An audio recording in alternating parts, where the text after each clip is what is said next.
Asthma நோயை குறைக்கக்கூடிய சிறந்த மருந்து எது அப்படின்னு கேட்டிங்கன்னா,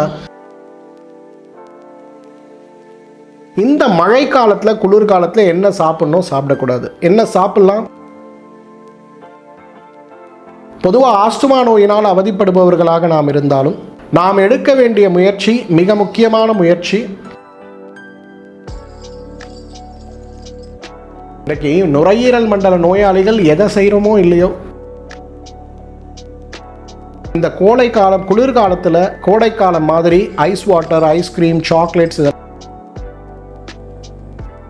என்னுடைய அனுபவத்தில் பல ஆண்டு காலம் ஆஸ்துமா நோயினால் அவதிப்பட்டு பல ஆண்டு காலம் நுரையீரல் நோயினால் அவதிப்பட்டு கொண்டிருந்த நிறைய பேருக்கு ஒரே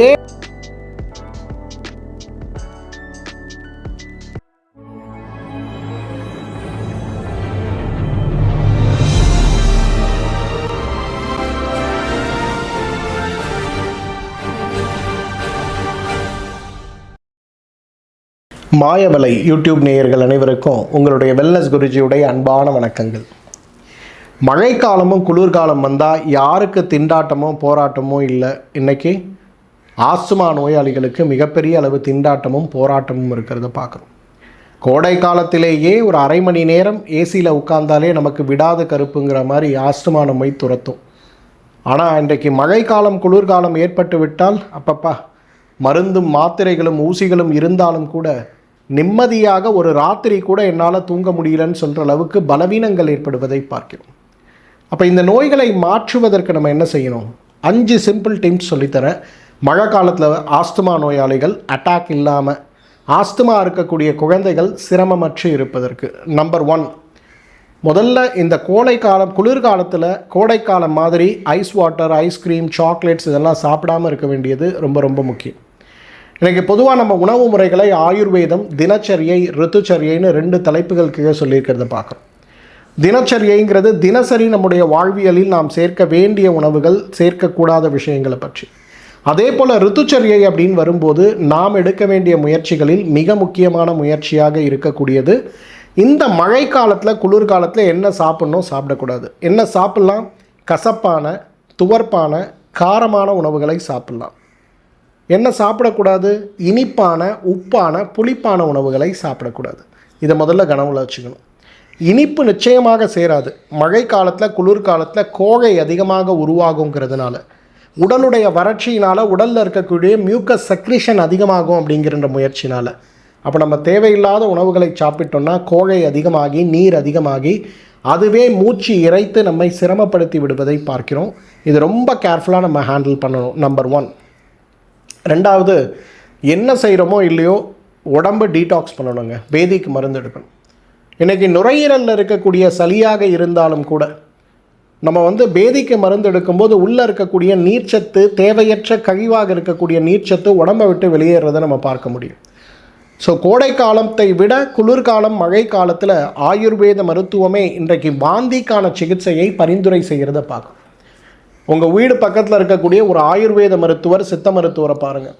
அவங்கக்கிட்ட போய் வாந்திக்கான மருந்து எடுக்கணும்னு சொல்லுங்கள். வாந்திக்கான மருந்தை எப்படி கொடுப்பாங்கன்னா, நம்ம உடம்பு வாதமா, பித்தமா, கபமான்னு பார்த்து முதல் நாள் 30 மில்லி, அடுத்து 45, அடுத்து 60, அடுத்து 75, 5ஆம் நாள் 90, 6ஆம் நாள் 105 மில்லி அளவுக்கு மருந்தூட்டப்பட்ட நெய் மருந்துகளை எடுத்து 7ஆவது நாள் காலையில் அதிமதுரம், மருக்காரன் காய், பாலில் இட்டு காய்ச்சி கொடுக்கக்கூடிய ஒரு கஷாயத்தை கொடுப்பாங்க. இது கொடுக்க ஆரம்பித்த உடனே வாந்தி வர ஆரம்பிக்கும். இந்த வாந்தி வர வர பார்த்திங்கன்னா உள்ளே இருக்கக்கூடிய கழிவுகள் அனைத்தும் வெளியில் வந்து கடைசியில் எப்படி தார் இருக்கோ அந்த மாதிரி கருப்பான சளி கழிவுகள் நெஞ்சிலிருந்து வருவதை பார்க்க முடியும். அடுத்த 7 நாட்களுக்கு உங்களுக்கு முறையான உணவு முறைகளை கொடுப்பாங்க. பேயாதி கிரமம்னு சொல்லக்கூடிய கஞ்சி, வேக வைத்த அரிசி கஞ்சி, வேக வைத்த காய்கறிகள், அப்புறம் நம்ம அசைவ உணவுகள் வரை கொஞ்சம் கொஞ்சமாக கொண்டு போய் நார்மல் டயட்டுக்கு கொண்டு வருவாங்க. வருஷத்துக்கு ஒரு முறை ஆஸ்துமா நோயாளிகள் இந்த வாந்திக்கான சிகிச்சையை முழுமையாக எடுக்க முடியும்னா உங்களுக்கு எந்த விதமான சிரமமும் இல்லாமல் உங்கள் ஆரோக்கியம் மேம்படுவதை பார்க்க முடியும். என்னுடைய அனுபவத்தில் பல ஆண்டு காலம் ஆஸ்துமா நோயினால் அவதிப்பட்டு, பல ஆண்டு காலம் நுரையீரல் நோயினால் அவதிப்பட்டு கொண்டிருந்த நிறைய பேருக்கு ஒரே ஒரு முறை வாந்திக்கான சுத்தப்படுத்தக்கூடிய சிகிச்சையை கொடுத்த பிறகு அவங்களுக்கு திரும்பி வாழ்க்கையில் சிரமமே இல்லாமல் இருந்த ஒரு நிலை இருந்ததை பார்த்தோம். அதனால் இந்த குளிர்காலம் மழை காலம் இந்த வாந்தி சிகிச்சைக்கு ஏற்ற ஒரு காலமாக இருக்கிறதுனால வாந்திக்கான சிகிச்சையை முறையாக நம்மால் எடுத்துக்கொள்ள முடியும்னா அதைவிட சிறப்பு வேறு என்ன இருக்க முடியுங்கிற அளவுக்கு நம்ம பார்க்கலாம். மூன்றாவது, இன்றைக்கு இந்த ஆஸ்துமா நோயை குறைக்கக்கூடிய சிறந்த மருந்து எது அப்படின்னு கேட்டிங்கன்னா ரெஸ்போகல்ப்னு சொல்லக்கூடிய ஒரு சிறப்பு. இது பொதுவாக எல்லா கடைகள்லேயும் கிடைக்கும், நாட்டு மருந்து கடைகள்லேயும் கிடைக்கும். பொதுவாக இன்றைக்கு மாடர்ன் மெடிசனில் நான் நெபுலைஸ் பண்ணுறேன், நான் ரத்த ஊசி போட்டுக்கிறேன், எனக்கு உடனே பிராங்கோ டைலட்டேஷன் எஃபெக்ட்டுக்கு நான் என்னென்ன வேணுமோ எல்லாம் செய்கிறேன், ஸ்டில் ஐ எம் நாட் ஹாப்பின்னு சொல்லக்கூடியவங்க முறையாக செய்ய வேண்டியது இந்த ரெஸ்போகல்ப்னு சொல்லக்கூடிய இந்த சிறப்பை 20 மில்லி காலை 20 மில்லி இரவு உணவுக்கு பின்பு சாப்பிடணும். இந்த ரெஸ்போகல் ரொம்ப பியூட்டிஃபுல் ஒரு மருந்து. என்ன பண்ணோன்னா இது நுரையல்குள்ளே போய் உள்ளே இருக்க சளியெல்லாம் கரைச்சி அழகாக வெளியில் கொண்டு வந்துடும். முதல் 3 நாட்களிலே பார்த்தீங்கன்னா உள்ளே இருக்க சளியெல்லாம் வெளியில் வந்துருச்சுன்னா உங்களோட பிராங்கியோல்ஸ் விரிஞ்சி சுருங்கிறதுல பிரச்சனை இருக்காது, காற்று நல்லா உடம்புக்குள்ளே போகும், எந்த ப்ராப்ளமும் இருக்காது. 4வது பிராணாயாம பயிற்சி. இன்றைக்கி நுரையீரல் மண்டல நோயாளிகள் எதை செய்கிறோமோ இல்லையோ மூச்சு பயிற்சி செய்யணும். நம்முடைய மருத்துவமனையில் இதற்கான சிறந்த பயிற்சிகள் கொடுக்கப்படுகிறது, கட்டணமில்லாத சேவையாக வழங்கப்படுகிறது. வீட்டில் இருந்தபடியே ஆன்லைன் மூலமாக கற்றுக்கொள்ளக்கூடிய சேவையாக கூட இது வழங்கப்படுறது பார்க்கணும்.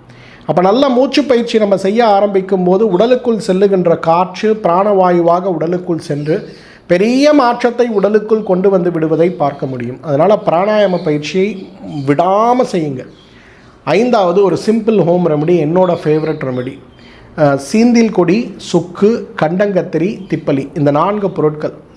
பொதுவாக ஆஸ்துமா நோயினால் அவதிப்படுபவர்களாக நாம் இருந்தாலும், அடிக்கடி ஏற்படுகின்ற ஒவ்வாமை சார்ந்த அலர்ஜிக் பிராங்கைட்டிஸ் சார்ந்த நோயினால் அவதிப்படுபவர்களாக இருந்தாலும், சைனசைட்டிஸ் சார்ந்த நோய்கள் மற்றும் அலர்ஜிக் சைனசைட்டிஸ் மற்றும் அலர்ஜிக் ரைனைட்டிஸ் சார்ந்த நோய்களாக நான் அவதிப்படுவதாக இருந்தாலும், மூக்கில் குழாவை திறந்து விட்டால் நீர் கொட்டுவது போல கொட்டுகின்ற ஒரு கடினமான நோயோடு அவதிப்படுபவர்களாக நாம் இருந்தாலும் கூட நாம் எடுக்க வேண்டிய முயற்சி, மிக முக்கியமான முயற்சி, தினசரி அலர்ஜியை கட்டுப்படுத்தக்கூடிய, கபத்தை கரைத்து கழிவாக வெளியேற்றக்கூடிய, நுரையீரல் மண்டலம்னு சொல்லக்கூடிய மூக்கிலிருந்து நுரையீரல் வரை இருக்கக்கூடிய எல்லா காற்று அறைகளும் திறம்பட வேலை செய்வதற்கு தேவையான ஆற்றலை வழங்கக்கூடிய மிகச்சிறந்த ஒரு அருமருந்து எதுனா சீந்தில் கொடி, சுக்கு, கண்டங்கத்திரி, திப்பலி.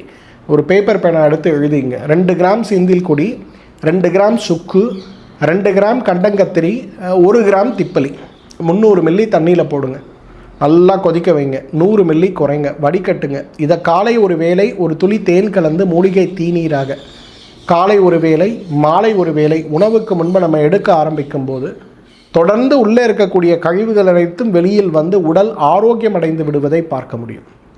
இன்றைக்கி எதை தின்றால் பித்தம் தீரும்னு விதவிதமான மருந்துகளை முயற்சி செய்து கொண்டிருப்பவர்கள் கூட இன்றைக்கு வெஸ்டர்ன் மெடிசன் சார்ந்த மருந்துகளை கொண்டே ஆரோக்கியத்தை பாதுகாத்து கொண்டிருப்பவர்கள் கூட கடினமான மழை ஏற்படும் போது, கடினமான குளிர் ஏற்படும் போது இந்த நோயுடைய தீவிரத்தன்மையிலிருந்து நம்மால் தப்ப முடிவது கிடையாது. இப்போ இது சார்ந்த தீவிரத்தன்மையிலிருந்து ஒரு ஆரோக்கியத்தை நாம் மேம்படுத்தி கொள்ள வேண்டும் அப்படின்னு வரும்போது நான் சொன்ன 5 வழிகளை முறையாக பயன்படுத்த முடியுமான்னு பாருங்கள். இந்த வீடியோவை உங்கள் ஃப்ரெண்ட்ஸ், உங்களோட வாட்ஸ்அப் குரூப், டெலிகிராம் குரூப், உங்களோட கம்யூனிட்டி எல்லாருக்கும் ஷேர் பண்ண முடியுமான்னு பாருங்கள். ஏதாவது சந்தேகம் இருந்தால் இந்த வீடியோவோட கமெண்ட் செக்ஷனில் எங்கிட்ட கேட்க முடியுமான்னு பாருங்கள். இந்த குளிர்காலம் மழைக்காலம் ஆரோக்கியமானதாக ஆஸ்துமா நோயாளிகளுக்கு ஏற்படுகின்ற சிரமமற்ற ஒரு மாற்றமாக வருவதற்கு நாம் எடுக்க வேண்டிய முயற்சிகள், சுலபமான முயற்சிகளை நம்ம பார்த்தோம். மீண்டும் மற்றொரு நிகழ்ச்சியில் உங்களை சந்திக்கிறேன். அதுவரை உங்களிடமிருந்து விடைபெறுவது உங்களுடைய வெல்னஸ் குருஜி. நன்றி, வணக்கம்.